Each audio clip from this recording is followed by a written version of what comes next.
আসসালামু আলাইকুম রহমতুল্লাহি ওয়া বারাকাতুহু। প্রিয় দর্শক, আজ আমরা জানব তিনটি স্থান ছাড়া কোথাও ভ্রমণ করা মুমিনের জন্য উচিত নয়। ইমাম কাতাদা রাহমাতুল্লাহি আলাইহি বর্ণনা করে তিনি বলেন, তিনটি স্থান ছাড়া কোথাও ভ্রমণ করা মুমিনের জন্য উচিত নয়। এক নম্বর হচ্ছে মসজিদ, যাকে সে আবাদ করবে। আবাদ করার অর্থ হচ্ছে মসজিদের সাথে লেগে থাকতে হবে। মসজিদে এসে আল্লাহ সুবহানাহু ওয়া তাআলার ফরজ বিধিবিধানগুলো আদায় করবে, নফল নামাজগুলো আদায় করবে, মসজিদকে সম্মান করবে, মসজিদের আদব রক্ষা করবে। আল্লাহ সুবহানাহু ওয়া তাআলা বলেন, যে মসজিদের সম্মান করলো সে আমার সম্মান করলো, আর যে মসজিদের অসম্মান করলো সে আমাকে অসম্মান। তাই আসুন আমরা মসজিদ থেকে আবার। 2 নম্বর হচ্ছে গড়, যা তাকে ঘিরে রাখে। গড় মানুষকে এরকম আবদ্ধ করে রাখে, ঘিরে রাখে। মানুষের প্রথম আশ্রয়স্থল হচ্ছে গড়, যেখানে এসে সে তার প্রয়োজনীয় কর্মকাণ্ডগুলো কাজ করবে। প্রয়োজনীয় কর্মকাণ্ডগুলো গড়ের মধ্যে এসে সার এই গড়ের মধ্যে তার ছেলে সন্তান বেবি বাচ্চা যারা আছে তাদেরকে এই গড়ের মধ্যে আবদ্ধ করে গড়ের মধ্যে বিভিন্ন কর্মকাণ্ডের মাধ্যমে নৈতিক আসে। 3 নম্বর হচ্ছে প্রয়োজন, যা পূরণ করা ব্যতীত উপায় নেই। এমন প্রয়োজন যেগুলো পূরণ করা ব্যতীত তার উপায় নেই, সে অনুপায় হয়ে যায়।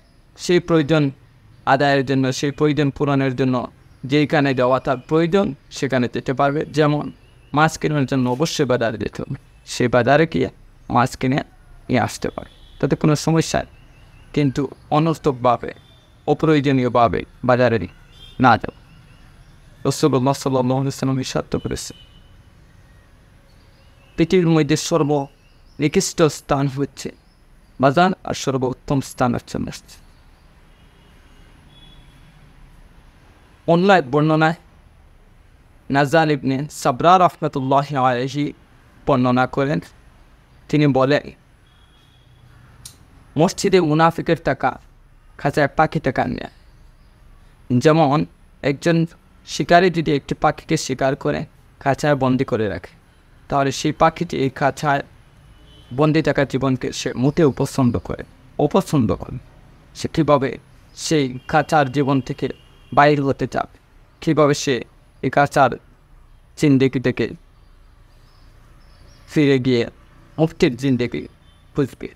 সেই রকমভাবে মুনাফিক যদিও হঠাৎ কোনোভাবে কোনো কারণে মসজিদে যায়, তাহলে সে কীভাবে মসজিদ থেকে বাইরে হতে হবে, সেই চিন্তা চেতনা তার মনের মধ্যে দেখে কীভাবে সে মসজিদ থেকে বাইরে হয়ে আসতে। মসজিদে মুনাফিক থাকতে পারে। মসজিদ হচ্ছে মুমিনের স্থান, মুমিনের চাই। মুনাফিকের স্থান মসজিদ নয়। তাই আসো আমরা এই যে 3টি আমলের কথা বর্ণনা করলাম, সেই আমলগুলোর উপর সেই আমলগুলোকে আমরা নিজেদের মধ্যে বাস্তবায়ন করতে পারি ইনশাআল্লাহ।